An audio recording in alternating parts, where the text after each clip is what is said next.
AI has made job hunting both easier and harder. It's easier because you can draft a case study in minutes. You can use AI to brainstorm ideas, structure your process, and do your research. But it's also harder because everyone is doing the same. Your portfolio has to do more than show nice screens and use the right buzzwords. And you need to understand what hiring managers actually care when they review your case study.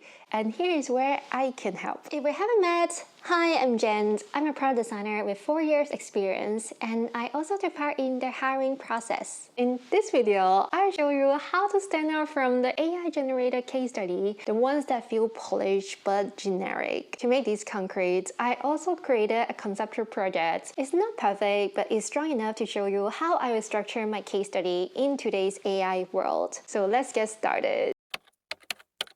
First thing first, the hiring manager's experience. Whether you realize it or not, you're already designing an experience for your hiring managers. If the first impression of your case study doesn't land, I'm sorry, they won't scroll. So the above the fold area is the most expensive real estate. Your goals there are simple. You need to spark curiosity about the project and set expectations for what they'll learn and leave a strong and memorable first impression. How to nail the first part? You should start with a clear, simple title with description. Don't overcomplicate it with marketing buzzwords. People shouldn't have to guess what your project is about. And mention your role and deliverables here as well. Second, pick your best visuals. If you can, use a GIF to show your prototype. It instantly feels more alive and engaging. And also let your design style come through. For me, I love minimal layout with pastel colors, so I lean into that intentionally. And since this is a conceptual project, I like to talk why I'm passionate about it.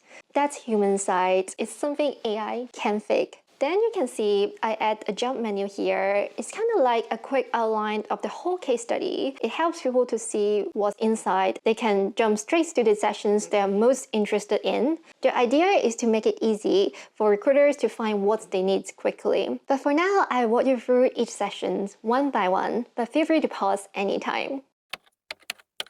Overview is where you frame your project. It gives recruiter a quick sense of what it's about before diving into details. Hiring managers see this session as a signal of clarity.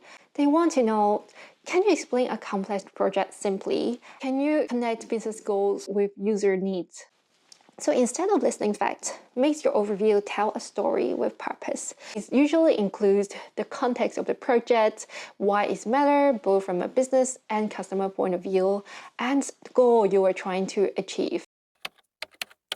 The next session is discovery. And this is where you show how you understand the context before jumping into solutions.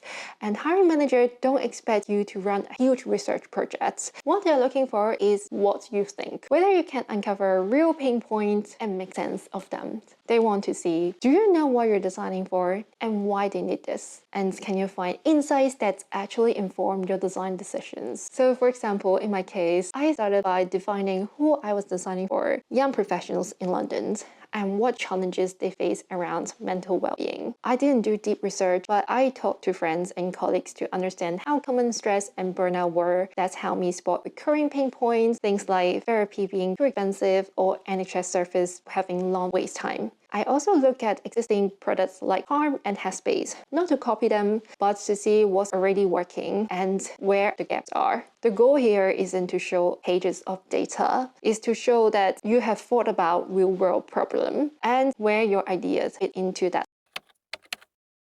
After discovery, there comes the define phase. This is where you take everything you've learned, your insights, the opportunities, the pain points, and turn them into a clear direction for design. From a recruiter perspective, this session shows how you bring focus to ambiguity. They want to see that you can take messy information, find patterns, and define a problem worth solving. To do that, I started by a quick persona to keep my focus on the type of users I was designing for. When building personas, I keep them simple, only include what form design decisions. That include their motivations, pain points, and behavior. That also help readers quickly understand who the product is for and show that your design process is grounded in empathy. I also mapped out a user flow to visualize how someone would move through the whole experience. This helps hiring manager to see what you think in system, how each interaction fits into the bigger pictures, even before the wireframe exists. I added short purpose notes under each section because there's no right or wrong answer in design, and what hiring managers want to know is why you make each decision. So this is also helping them to see your thought process. Finally, I wrap up this session with problem statement. Every strong case study includes one because all design begins with a clear problem to solve. You can use the How Might We format to keep it concise and solution-oriented. When it comes to the develop phase, recruiters want to see a few things. First, range. Show that you have a few explorations before you land on any idea. It proves that you're open to different possibilities. Second, reasoning. Don't just show what you made, show them why you make them. Even a small note like Crazy 8 helped me explore multiple directions and see how practical each approach might feel in real life. It says a lot about your design maturity. Third, feedback and iterations. Talk about how you test or share ideas, even if it was informal. It shows collaborations, you value learning. While there are a lot of thinking goes into the steps, I would recommend only include one visuals and one paragraph under each method. Keeping it simple helps your readers to follow your process without overwhelming them. In this example, I started with Crazy 8 to rapidly sketch out multiple dreams. Then I built a low fidelity prototypes to test different flows and get quick reaction from friends. I also included the testing results here because I want to show I care people's opinions and I value collaboration even if it is just a conceptual project. So then I share that I use Figma Make to generate ideas. I think it's fun to show that how we leverage AI in this age to help us move faster. So around this phase with a mid-flight prototype, I want to show how the idea will actually work in practice. You can see there are a lot of visuals in the sessions, so I think these are really crucial for the recruiter to understand the process. Especially hiring managers have already reviewed so many case studies, so visuals can keep it engaging. So the deliver phase is where everything comes together. And this part is really important because most recruiters will scroll to this phase first because they want to see the final outcome and check your design quality before they decide whether to go through your case study in details. So apart from the design quality, recruiter will also look for alignment with your problem state, as your final solutions actually solve what you set out to fix. So help them by writing it clearly. You also only need a few well-chosen screens that tell the story clearly, and then include your key design decisions and ideally a working prototype. If you're unsure or not very confident, you can use a GIF or video that demonstrate the interaction in action. Finally, everyone loves the reflections because in design, there's no perfection. It's about learning, testing, reiterating, and repeat the whole thing again. So make sure you write what you learned and what you think you can do better next time. It shows self-awareness and that you're growing as a designer. I think this is probably the longest video I've made so far, but I really want to include what I've learned and give you clear guidance so that you can get the support I wish I had when I was starting out.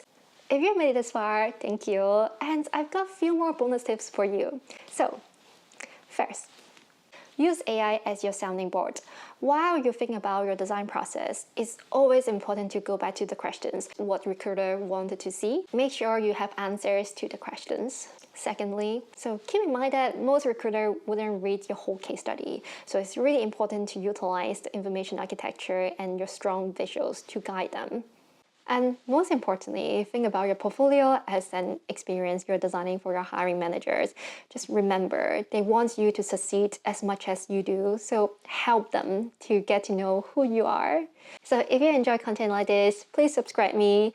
I would like to share experience as a designer or a creative person, and I'll share my learnings along the way. So if you haven't watched part 1 of the design portfolio, you can watch it here next. Bye!